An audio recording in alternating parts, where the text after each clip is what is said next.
Welcome to Ickenham in London. I've come all the way from Tirana to the glorious city of London to speak to two people who I've been friends with for a very long time.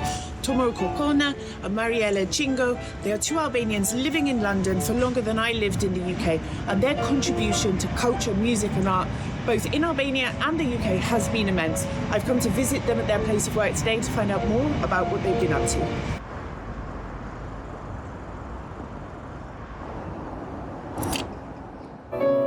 Can you introduce yourselves and explain to us, what are we doing in almost sunny London today?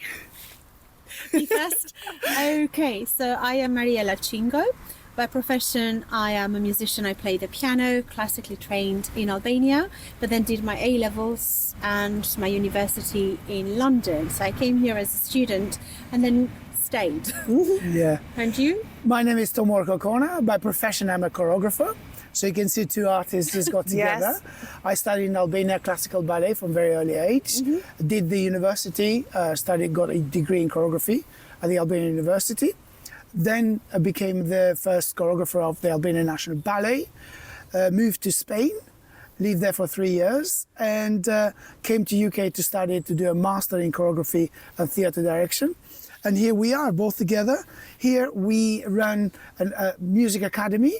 We've got about 800 students every week that we train piano, guitar. 800 every yes. week? Wow, you guys are busy. No, not only us. Yeah.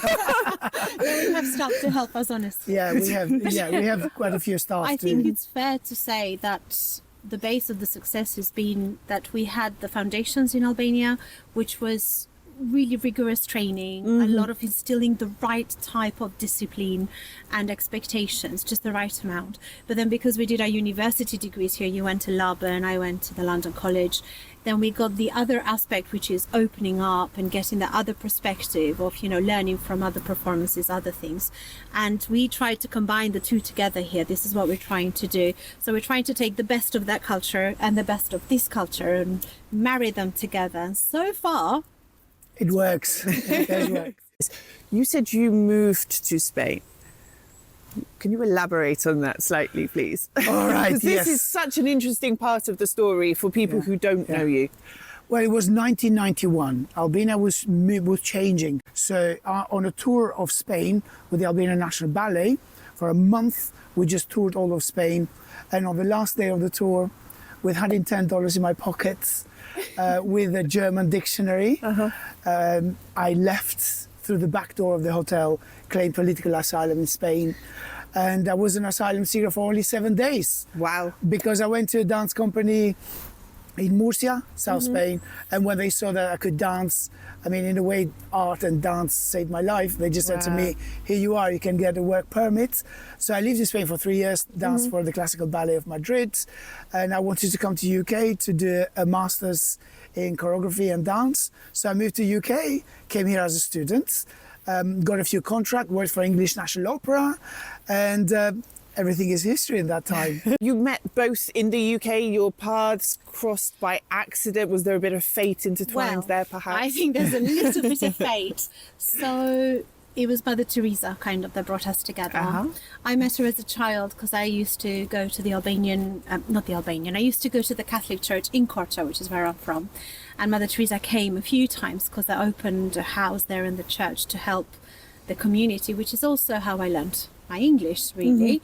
And then after I'd moved here and they were canonizing her, Father Gary, which is the priest Mother Teresa brought to Albania, was serving the Albanian community here. So he calls me saying, can you come and do a concert because they're going to make Mother into a saint? And I said, of course I'm going to come and play for Mother Teresa. Wow. So I went because I'd met her personally because I was a Christian, and Tomorr came because he's patriotic. A patriotic Albanian. Doesn't know, right? So we met in this concert and I was playing, I think, some Albanian music as part of the concert, and you were drawn to the music and you were thinking, oh, who's playing that? And it happened to be me. Ding, and then that was it.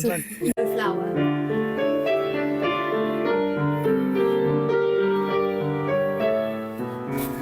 Okay, so this is the entrance to the theatre where we have been based for the last 16 years.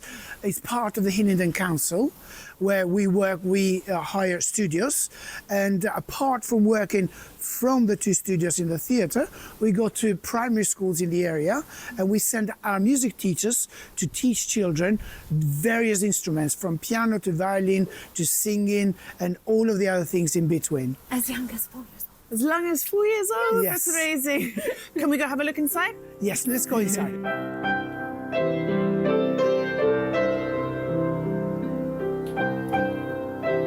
Yes, we do teach Albanian children as well as other nationalities. One of the added bonuses for the Albanian children that they really like is if they get me, then they like having their lessons in Albania. So they're kind of practicing the Albanian as well as their music. But our philosophy, generally speaking, is that it's not about learning the instruments. So if you think that we're teaching you how to play the piano or how to play the violin, you are wrong. We believe very much that we are so sculpting children's character. So we see it very much as a character building thing, which is why we like having them as young as 4, because we're teaching them how to plan, how to be disciplined, how to be honest, how to self-regulate, but also how to channel their creativity. Mariela comes from the music industry and I come from the performing arts, from the stage industry. We also feel that this is something that we can give to the community. Hence, for the last practically 30 years, we've been involved with all of the Albanian groups in the UK. Practically what we do, we work directly with young people and different groups by teaching them dance, acting, singing and music. And we are very much engaged also. We lead the British Albanian Culture and Arts Association. It's a non-for-profit organization, founded in 2002. We invite a lot of prominent artists as well as everyone else who have got an interest in our culture, tradition, language, and anything in between. We organize every 2 weeks one event, for example, film screening, where we bring Albanian old and young and new films, and then we promote the cultural bridging mentality between both nations, Great Britain and Albania, or better said, Albanian speaking land, because we are not really conditioned just for Albania. Also, we organize performances. We organize quality performances, from classical music to classical ballet, contemporary dance, and classical concerts. So everything and anything in between. Musicians. For example, recently we invited someone from America, an Albanian artist. They joined Irish musicians with Japanese music, and also, of course, Mariela playing classical music as well. So this is something that the philosophy of the British Albanian Culture and Arts Association is to build cultural bridges. And we find Albanian music to be quite well received here, because whilst it's in Europe, it's located in Europe, we have a lot of 7/8 rhythms, a lot of sort of unpredictable. It's not like your simple 1 2 3 1 2 3 that you get in Western music. So whenever I play that alongside my repertoire, I find that people will come back and say, "Oh, tell us more about it. Tell us more." And I also like to talk. You probably can't tell, but but I also like to talk and explain about the music, about the composer, which region does it come from. And it's such a nice way of finding out about history and culture by meeting people and seeing things that we might have in common, as opposed to things that are so different. It's funny what you say about Albanian music. I can, for the most part, hear something and then play it. But with Albanian music, the rhythm, the scales, the way the notes are arranged was completely alien to my ears. So I would listen to some Albanian music and I wouldn't be able to play it after 1 or 2 listens like I would with something maybe more Western European or English. It's definitely taken me a while to recognize or to be able to retain sort of Albanian music in my brain. I found that I wasn't expecting that. It's more felt than it is logical. So we have rules, but rules are also meant to be broken at times. So if you try to think of it that way, I think it will be more helpful. So we operate in modes as opposed to major or minor scales. I know I'm getting really technical now, but we kind of operate more in the modes. And usually it's a very simple melody, and if it's sung, then the words will be important.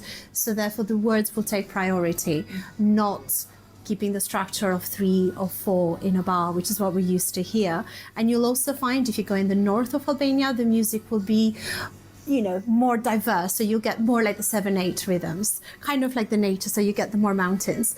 And then when you go, if you have music from the south, that's more like the Western, what you're used to, that we have more fields and more open spaces, and it's reflected in the dances. I mean, Tomorr knows more about it, but it's so true. So it comes from the language, and it's influenced, I think, very much by nature and by language. And that will reflect itself in the music.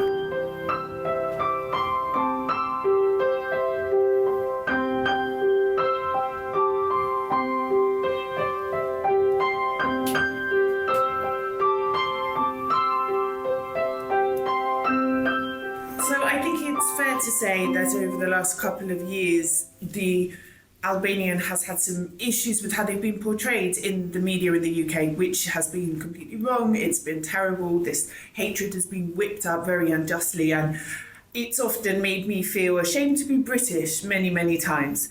And this is the first time I've been in the UK for 11 years, the first time I've set foot here. But I want to know from you two, I think you've lived here longer than I ever did. What is it like being Albanian here? Is it ever an issue for you? And during this period, particularly in 2022-23, when things were quite tense, was it difficult? How did you overcome it? And talk a bit more about these building cultural bridges. I think it is difficult. For me personally, because I was already established here, already settled in a community, and people around us knew us, for me as an adult, it was easier. Also being armed with art, with music, doing concerts, being prominent in a way was really not easy. I don't want to say easy, but it did make me feel that at least I have a little bit of a voice. I can stand up in a concert of mine and play Albanian music and talk and say, yes, I'm here to take over your country, and make a joke about that. And then, no, really, I'm not here to talk about your country. But it meant I could open a conversation with people. But what was really difficult, having to see our children deal with that, because they're not as old as we are. They don't have all the information. They don't have all the facts at their fingertips. And when they're kids, when their friends will say, oh, you're Albanian, ha, ha, ha, ha, drugs, human trafficking, that really hurt. That really, really hurt. And our kids say, well, how do we respond to that? So yeah, from that perspective, it was really, really difficult, because when it comes from the top, like when you have government officials, openly picking on a country, not a person, but an entire country, then this is wrong. Then this is a problem. It's a big problem. And the only way that I could think, correct me if I'm wrong, was through our mission to really build cultural bridges. That was the best antidote, as we could say it. Yes. Because when you have the interior minister in the UK using a rhetoric by saying, I'm here with a group of police officers to get all Albanians out. So this sort of rhetoric really goes into everybody else in the country, whilst we as community, you become the enemy. In a way, without, and as we told you our story, we came here as everybody else in the right legal way. Yes, of course, other people came in different things with a different agenda, but there are a tiny minority. You could not really generalize a whole community. So what was left for us to do? What we did best, what we can do best. We put our head down, we obeyed to the law of the land, and we went with what we have in common instead of what divides us, as politics did. So what we have in common, we have passion for life, we are honorable and honest people, we work hard, and above all, we got culture. So that's what we did with our community. We engaged more and more people.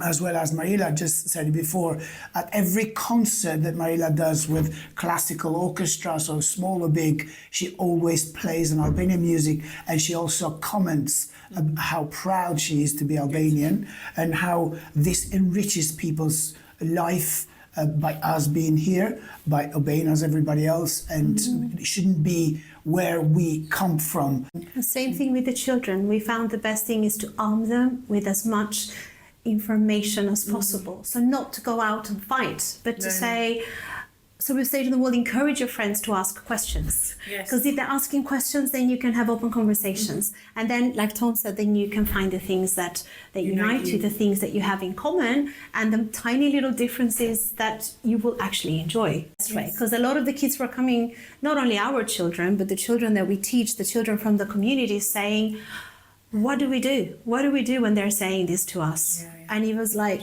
because the natural instinct, especially for the little boys, was to maybe to fight back, because it's a natural thing. So many stories of children coming home from school saying, my friends don't want to play with me anymore. Why are they saying that we're criminals? You know, it's horrible. So well done. Like I said, I think you have contributed to culture and youth more than many other British people. It's true, you have. You've lived here longer than me. The work that you do is amazing. Thank you. Thank you for that. Thank you.